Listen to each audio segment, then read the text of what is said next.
Sagabal na sa pagtapos sa mga gawain ng mag-asawang Yolanda at Leopoldo Peñano ang unti-unting paglabo ng mata dahil sa katarata. Ito pong mata ko po malabo, pagka malayo-layong ganyan, di ko kilala yung tao. Hindi na ako nakakalapad paggabi.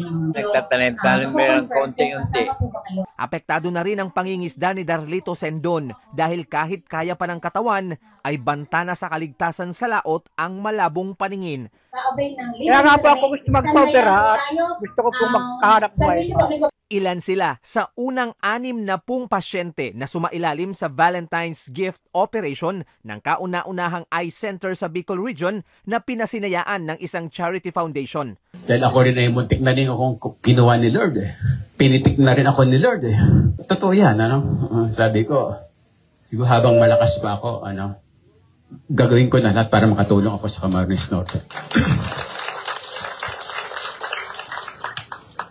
Sabi ko kay Kong, yung pera naman, hindi natin madadala sa langit yan o kung saan tayo dadala ni Lord eh. Dapat ngayon, habang buhay pa tayo, tumulong na tayo. Kaya nga po, andito ang eye center. At yung pinapangarap ko pa, dialysis machine.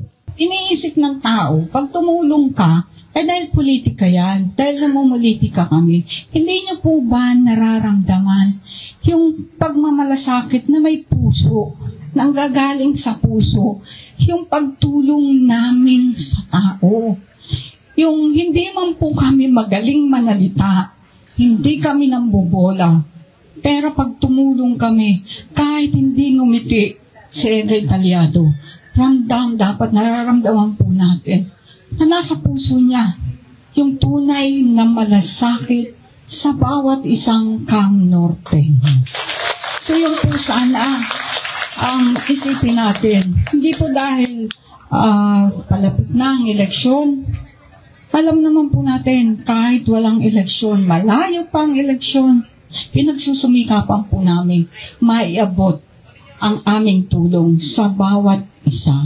Kaya sana po ma-appreciate ng Camarines Norte ang mga tulong na ginagawa ni former Governor Egay Talyado.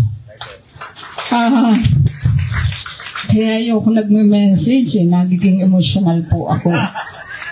PhilHealth Member Data Record at Barangay Certificate of Indigency lang ang isusumite sa opisina nito sa Barangay Alawihaw, Daet para ma-schedule ng free check-up at operation. We will go to other municipalities of Camarines Sur and Quezon para ma-invite sila sa Team Gawa Foundation Eye Center. Maayos yung kanilang mga cataract problems, pterygium, glaucoma, yung cross eyes. Kaya mula bayan ng Del Gallego, ibiniyahe ng magkapatid na ito sa eye center ang tatay na stroke survivor dahil mahaba ang pila sa pampublikong ospital sa Camarines Sur. Madali po ang transaction po.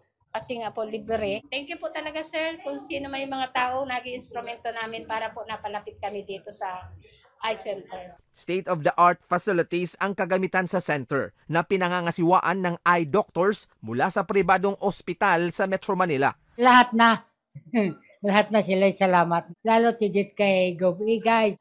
Kapasalamat na lang kami dito kay mag-asawa at meron sa litong eye center. Saya po kami na mayroon po si Gov. Egay Talyado ang ganito pong binuksan na eye center. Marami po salamat sa libreng operasyon. Sa dami ng gustong magpakonsulta, magpasalamin at magpa-opera, inaayos ngayon ng foundation ang schedule ng mga doktor para araw-araw na itong bukas.